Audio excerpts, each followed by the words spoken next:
আনোয়ার, আপনার ever care হাসপাতালের সামনে বেশ কিছু গাড়িবহর আমরা দেখলাম, বিজেপির গাড়িবহরে ঢুকলো দেখলাম। সব মিলিয়ে কেমন দেখছেন? সেখানে বেশ নেতাকর্মীদের অবস্থানও আমরা দেখতে পাচ্ছি। সার্বিক অবস্থান আমাদেরকে জানাবেন, আসলে কেমন দেখছেন? হেমাদ্রি, আসলে এখানে যে মানুষজন এসেছেন, বিএনপি চেয়ারপারসন বেগম খালেদা জিয়ার এই যে চলে যাওয়া চিরবিদায়, আসলে সেই জায়গা থেকে এখানকার মানুষের আমি আসলে অশ্রু সজল দেখেছি, একেবারেই শোক বিহ্বল, মানে এক ধরনের আহাজারি আমি এখানে দেখেছি। সকাল থেকে এখানে অবস্থান করছি, আপনি নিশ্চয়ই দেখতে পাচ্ছেন এখানে বিভিন্ন শ্রেণী পেশার মানুষ এখানে এসে ভিড় করছেন।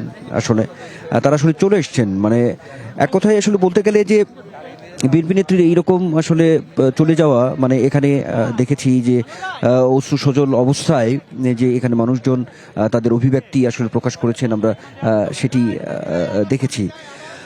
আসলে বলতে গেলে যে এরকম গণতন্ত্রের জন্য তিনি দীর্ঘ জীবন, তার রাজনৈতিক যে জীবন তিনি আসলে এখানে অতিবাহিত করেছেন, সেই কথাগুলোই আসলে বারবার এখানে যারা এসেছেন, বিভিন্ন স্তরের যেমন নেতাকর্মী আছেন, অন্যান্য শ্রেণী পেশার মানুষও এখানে এসেছেন, আমরা দেখেছি। এখনও নিশ্চয়ই আপনি দেখতে পাচ্ছেন যে এখানে ভিড় করছেন।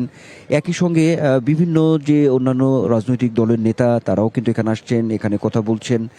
এক কথায় যে বিএনপি চেয়ারপারসন বেগম খালেদা জিয়াকে নিয়ে তারা বলছেন যে বাংলাদেশের রাজনীতিতে এমন একজন ছিলেন, গণতন্ত্রকে যিনি সমুন্নত করেছেন, গণতন্ত্রের জন্য যিনি জীবনটাই আসলে একরকম অতিবাহিত করেছেন।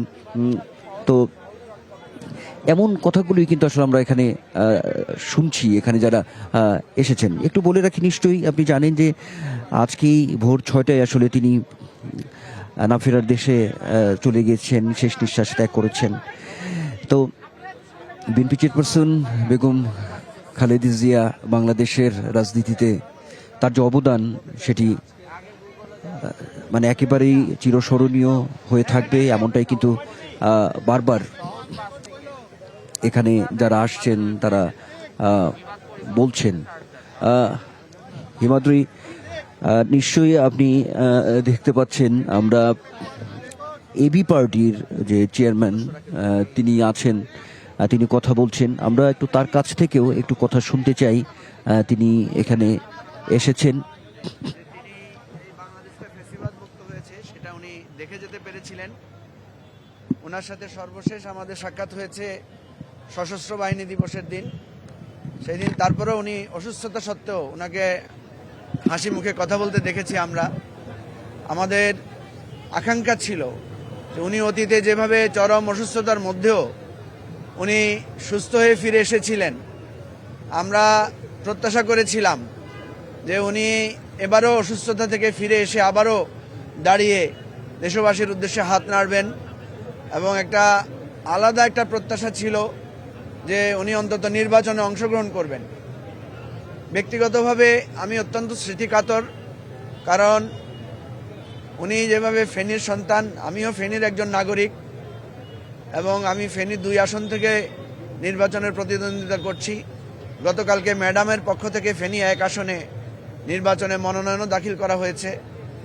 আমাদের আশা ছিল যে অন্তত শেষ জীবনে উনি অন্তত সংসদে গিয়ে শেষবারের মতো আমাদেরকে অন্তত বিদায় জানাবেন বা দেশবাসীর উদ্দেশ্যে উনি কথা বলবেন। তো আমরা আজকে অত্যন্ত ব্যথিত। নতুন এবং ফিরে আসা গ্রাহকদের জন্য নগদে চলছে ক্যাশব্যাক সহ প্রতিদিন হাজারো উপহার জেতার সুযোগ। হবে আশা আর ফেরা, সারপ্রাইজ সেরা। আমরা যারা রাজনীতি করি দীর্ঘ সময় ধরে, ছাত্র জীবন থেকে ওনার স্নেহ আমরা পেয়েছি, ওনার উপদেশ পেয়েছি, ওনার পক্ষে যেভাবে আমরা রাজপথে আন্দোলন করেছি, রাজনৈতিক কারণে ওনার বিপক্ষেও আমাদেরকে কখনো কখনো স্লোগান তুলতে হয়েছে, আন্দোলন করতে হয়েছে। কিন্তু সবসময় মনে হয়েছে যে বেগম খালেদা জিয়া একজন মাতৃসুলভ অভিভাবক এই রাষ্ট্রের। কখনো ওনার মুখ থেকে কখনো হিংসাত্মক কথা, কখনো ওনার মুখ থেকে কোনো ধরনের প্রতিহিংসামূলক আচরণ আমরা দেখিনি, বরং সবসময় দেখেছি উনি ওনার এত জনপ্রিয় নেত্রী, 3 বার প্রধানমন্ত্রী ছিলেন, তারপরে ওনার কাছ থেকে কখনো অত্যধিক অহংকার বা প্রতিপক্ষের প্রতি কোনো ধরনের হেয় প্রতিপন্ন করে কথা কখনো ওনাকে আমরা বলতে শুনিনি, দেখিনি। আজকে সত্যিকার অর্থে আমরা একজন অভিভাবক হারিয়েছি। আজকে সত্যিকার অর্থে রাষ্ট্রের মানুষ শোকাভিভূত, এবং আমরা সরকারকে ধন্যবাদ জানাই যে তারা আগামীকাল তারা বুধবার দিন ছুটি ঘোষণা করেছেন। এবং আমরা দেশবাসীকে বলবো যার পক্ষে সম্ভব বেগম খালেদা জিয়ার জানাজায় আপনারা অংশগ্রহণ করবেন। তার স্বামীর জানাজা ছিল বাংলাদেশের একটা সময়ের জন্য ইতিহাস, আর আমাদের প্রজন্মে ওনার জানাজায় আমরা সবাই একসাথে থেকে আরেকটা ইতিহাস আমরা রচনা করব, এটা আমাদের প্রত্যাশা। আমরা দেশবাসীর কাছে বলবো বেগম খালেদা জিয়ার জন্য দোয়া করবেন, আমরাও ওনার জন্য দোয়া করি। আল্লাহ যাতে ওনার যে ভুল ত্রুটিগুলো আছে সেগুলো ক্ষমা করে দেন, এবং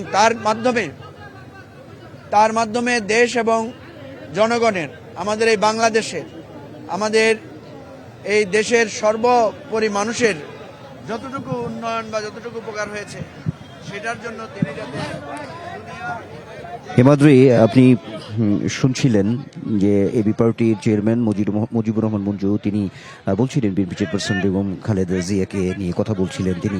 তিনি বলছেন যে আসলে এই যে রাজনীতিতে যে অপূরণীয় ক্ষতিটি হয়ে গেল, তিনি সেই কথাগুলি বলছিলেন। এরকম আমরা দেখেছি যে বিভিন্ন শ্রেণী পেশা, বিভিন্ন রাজনীতিবিদরা সকাল থেকে এখানে আসছেন, কথা বলছেন, বিএনপি চেয়ারপারসন বেগম খালেদা জিয়াকে নিয়ে আসলে স্মৃতিচারণ করছেন। আমরা এমনটা দেখেছি। তিনি দীর্ঘদিন বিভিন্ন রোগে ভুগছিলেন। নিশ্চয়ই আপনি জানেন যে এই বছরেরই তিনি যখন 5 আগস্টের পরের যে পরিস্থিতি, তার পরবর্তীতে আমরা এই বছরই জানুয়ারিতে তিনি লন্ডনে গিয়েছিলেন উন্নত চিকিৎসার জন্য।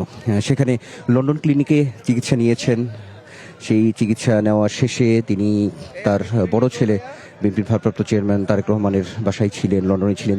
চিকিৎসকদের পরামর্শ অনুযায়ী তিনি সেখানে ছিলেন। তারপরে তিনি দেশে ফেরেন, মে মাসে তিনি দেশে ফেরেন। একটা বিষয় যে আমরা দেখেছি যে তিনি যখন দেশে ফেরেন অনেকটাই কিন্তু তাকে আমরা সুস্থ দেখেছি, সুস্থ অবস্থায় তিনি দেশে এসেছেন। তখন আমরা যে অর্থাৎ এই যে নেতাকর্মী থেকে শুরু করে দেশবাসী, আমরা দেখেছি যে তার এই যে অনেকটা সুস্থ হয়ে ফেরা, তখন আসলে রাজনীতিতে আরও একটি জায়গা তৈরি হওয়া, যে তিনি সুস্থ হয়ে সে ফিরে আসেন। নিশ্চয়ই রাজনীতিতে যে তার যে অংশগ্রহণ সেটি আরও একটি বলিষ্ঠ আকার ধারণ করবে, সেটি একটি ধারণা করা হচ্ছিল। তো আসলে বিএনপি চেয়ারপারসনের এই চলে যাওয়া একেবারেই শোক বিভোর একটি অবস্থা চারিদিকে বিরাজ করছে। বিশেষ করে এভার কেয়ারের সামনে আমি দেখেছি অগণিত মানুষের যে অশ্রু সজল অবস্থা আমি দেখেছি, সেটি আসলে বলাই যায়। হিমাদ্রি, মানে আপনি যেমনটি বলছেন যে আসলে অপূরণীয় ক্ষতি, এটা নিঃসন্দেহে যারা রাজনীতিবিদ আছেন তারা সবাই বলছেন যে তার এই প্রস্থান কিন্তু আসলে দেশের যে গণতান্ত্রিক ব্যবস্থা একটা সংকট চলছে সেখানের সে ক্ষেত্র বিবেচনা আসলে একটি ক্ষতি বটে।